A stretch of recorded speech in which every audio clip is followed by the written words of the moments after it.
call upon Professor Muhammad Hassan Khani, very distinguished and experienced academic from Iran, who has also contributed a lot to writings in the newspapers and various media outlets. His detailed biodata is in the conference documents. Professor Khani.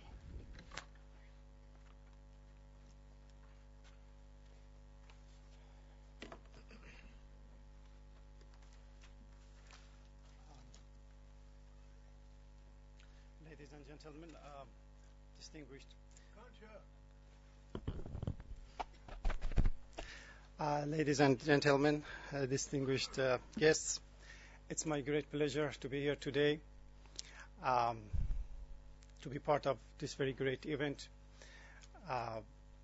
in which I'm sure that we have a lot of things to share and also a lot of things to learn.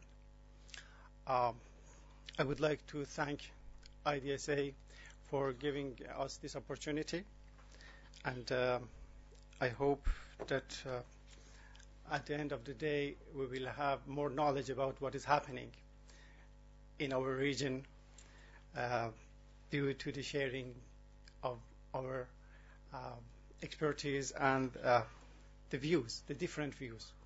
The important thing about this kind of gathering is the fact that we can hear the perspectives of different nationalities, different mentalities.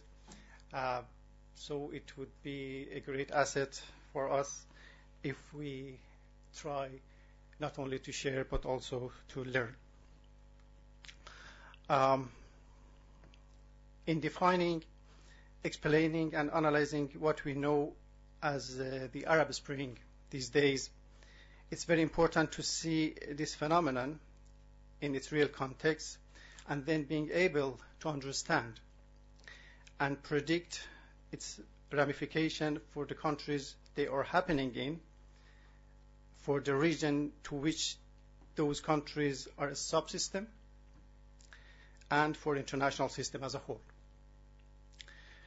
This paper is an attempt to identify the main roots and causes of these events in a historical perspective, and then to envisage the impact and the consequences of them on regional and international orders. My main argument is that domestically, the Arab Spring will create some kind of turmoil and chaos in the short term. But in the long term, it will bring deep and structural changes. Deep and structural changes to the Arab world and the West Asia. It also will enhance the rise of political Islam across the Muslim world, bringing groups and parties with an Islamic agenda to power. The nature of power and the relationship among the neighboring countries in regional level, will significantly change after a while of turmoil and chaotic situation in foreign policy issues. The region will move slowly and gradually towards more stability and even some degree of integration in social, political, and economic fields among the neighboring countries. The other significant feature of the next generation of governments in the region is less dependency on foreign powers, making more room and space for emerging regional powers and regional coalitions. As for its impact on the international system, I argue that the Arab Spring will boost the role of soft power in world politics. It also will accelerate the decline of American hegemonic role in international relations. This is just an observation. I'm not going to say I like it or not. To be very specific and very brief, I just organized my presentation into 5 slides in which we will just have a look at each section, roots, and then the aftermath or the impacts in national, regional, and international level. When we talk about the Arab Spring, I think the most important thing to think about is the phenomenon of change. Why these countries are going through these tremendous changes? Maybe the best answer is the fact that these region and the countries of the region has been suffering from lack of change in the countries of the region for almost a century. After the end of the First World War and the collapse of the Ottoman Empire, there has been a silence, no change happening in the region, with a very few exceptions. Iran is one of those exceptions in which we had two changes, two deep and structural changes. The first one was the Iranian constitutional revolution, and the second one was the Islamic revolution of 1979. So that may explain that why we are not seeing or observing this kind of change now in Iran. It has experienced it before. The second reason is the kind of the governments that have been ruling over these countries. Kings, absolute monarchies, and lifetime presidents. This is that the people of the region, the people of these countries got rid of because they couldn't tolerate anymore. I mean, the dictatorship with itself brings a bitter sense of crying for freedom, crying for change, and that is something that the people in the streets of Cairo, Bahrain, Yemen, and other countries are now and were just seeking and searching for. Social and economic factors are also important. Corruption, poverty, lack of justice. These are the other elements that were absent in the societies of these countries in one way or another, and the people wanted to bring the change to make sure that they will have access to a very good standard way of life. One other issue which in my view is very important, and this is why in Iran they call the Arab Spring as Islamic awakening, if you may know, is the fact that throughout the past decades, the Islamic nature and identity of these societies have been ignored by ruling states. And the imposing of secular regimes by outside powers and the imposing of secular law for these societies, which have deep-rooted in Islamic culture, made these societies ready to ask for change in a way that they can see their own Islamic identity reflecting in the government that are ruling these societies. And finally, dependency on foreign powers. A bitter sense of humiliation and hurting national pride. This is something that most of these countries somehow share with each other. The governments from Cairo to Sana'a, they were not representing their own people. They were not, the first and prime effort was not to make sure that they are serving their own national interest, but the interest of the outside players. And this was somehow one of the causes of these revolutions. The demands of the people, so what the people really want. Again, there is a balance between the roots and the demands. Freedom, democracy, real political participation, and accountability from the ruling states. I mean, surely that eagerness, that thirst for a democratic system in which the people could represent themselves, in which the people of these societies could express their wishes, their dreams for the future. The second, and maybe the most important one in terms of these societies, the demands of the people, is the Islamic nature and identity of these societies. So the majority of people are Muslims, and it's natural that they want that this identity, this nature, to be acknowledged, recognized, and respected. And this is why we are talking about the rise of political Islam. It means that the majority of people, so far the majority, maybe that changed, they really want at least to test, to give a chance to this identity. I mean, the Islamic law, the Islamic vision, the Islamic worldview, to take role for a few years and to see how it's going to work, whether or not. Justice, equal opportunity, jobs, fair distribution of wealth, and clean governments in response to the corrupt governments that they have experienced in the past. These are the other demands of the people that can be seen in the slogans and placards carrying by the people on the streets. And in foreign policy, what the people really want is a real independence, an end to interference by outside powers, and an end to the era of puppet regimes. Now, the last part, which is the aftermath or the ramifications, I have organized them into two different parts, the short term and the long term. In the short term, there are going to be challenges, surely. We have already seen the challenges that they are facing.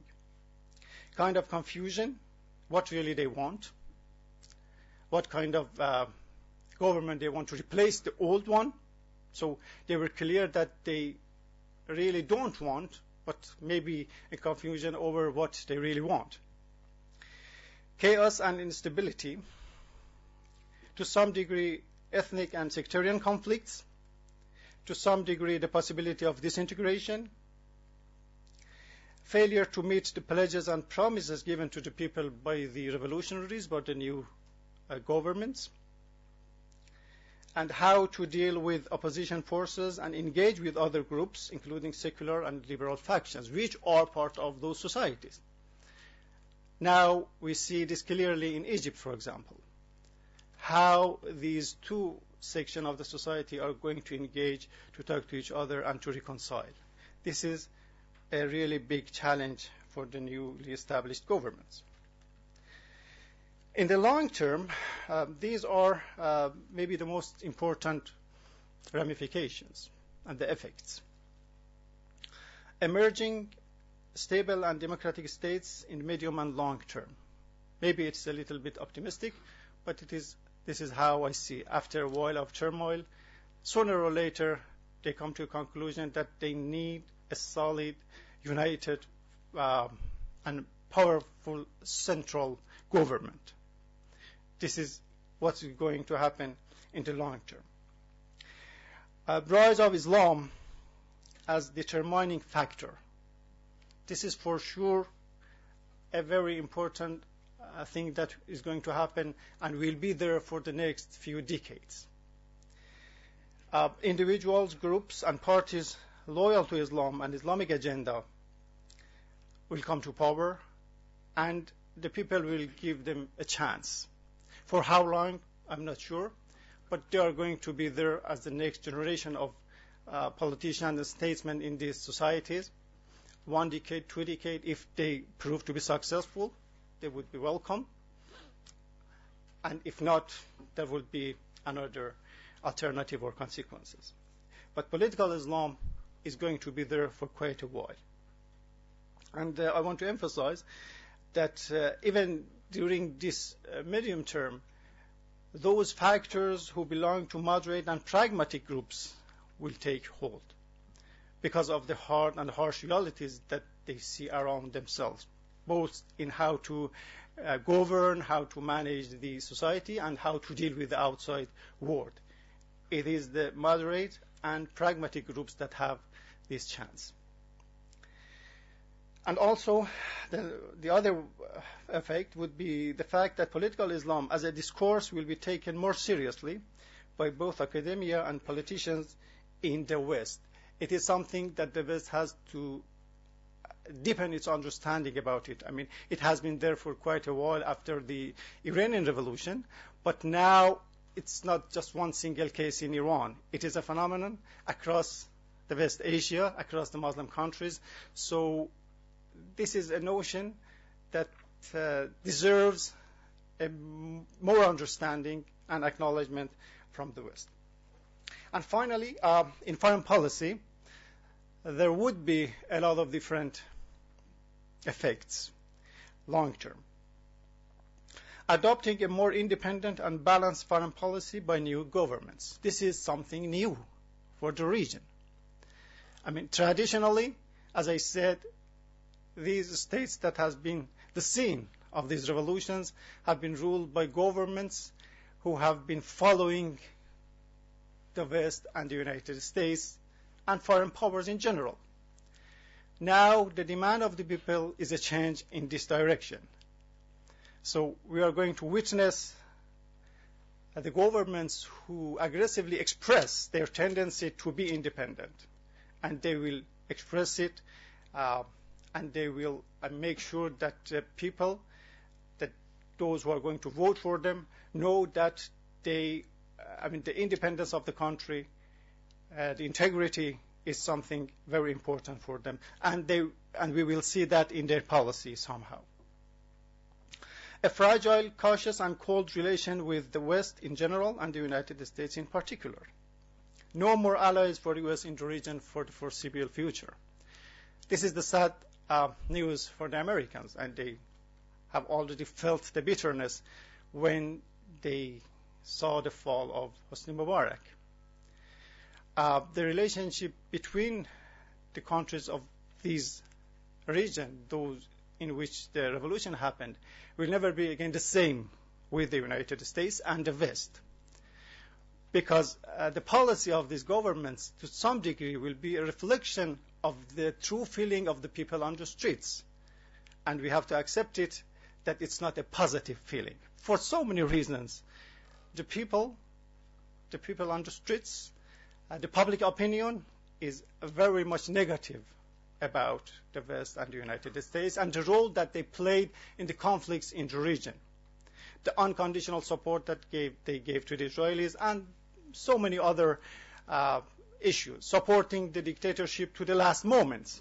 I'm sure that the Egyptians will never forget that the Obama administration was supporting Hosni Mubarak to the very last days and weeks. So this is something that I think is very important.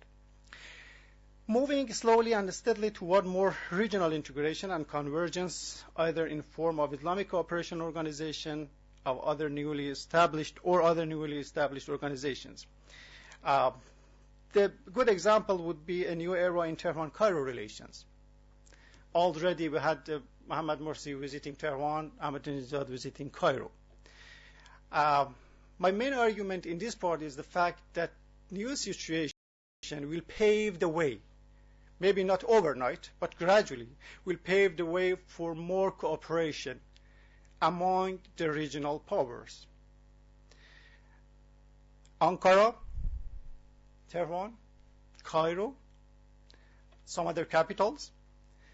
These are good candidates for creating that kind of regional coalition, regional treaty, regional organization.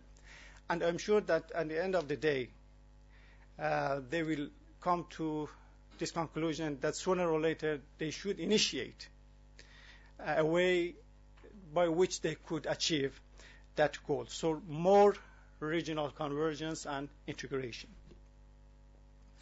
And this is maybe a result of the fact that they will not be influenced by the outside advices, take away from Iran, or somehow to push them or impose policy on them that will make room for themselves. And finally, the last one, an uncertain future, to some extent a hostile approach towards Tel Aviv, an end to so-called peace process, and the possibility of reviewing the previous accords, including Camp David, which means a bitter and painful isolation for the government of Israel. The other issue that I want to conclude my presentation with is the fact that, in my view, this wave of revolutions is not going to stop here. Sooner or later, in one way or another, we will see the Persian Gulf states, the sheikdoms of the southern coast of the Persian Gulf, and also Saudi Arabia will see the effects of these revolutions. And I recommend those who are interested in finding this or reading more about this, two specific works have been published recently. The first one is a book, it's called After the Sheikhs, Coming Collapse of the Gulf Monarchies, an excellent work done by Christopher Davidson, and also a series by Brookings, in the Big Bets and Black Swans, the Presidential Briefing book series. A chapter of this series is written specifically about the Saudi Arabia under the title of Revolution in Riyadh, written by Bruce Leader. So there are more and more articles and books being published talking about the possibility or inevitability of these revolutions spreading over the other countries, specifically the Persian Gulf countries. Thank you very much.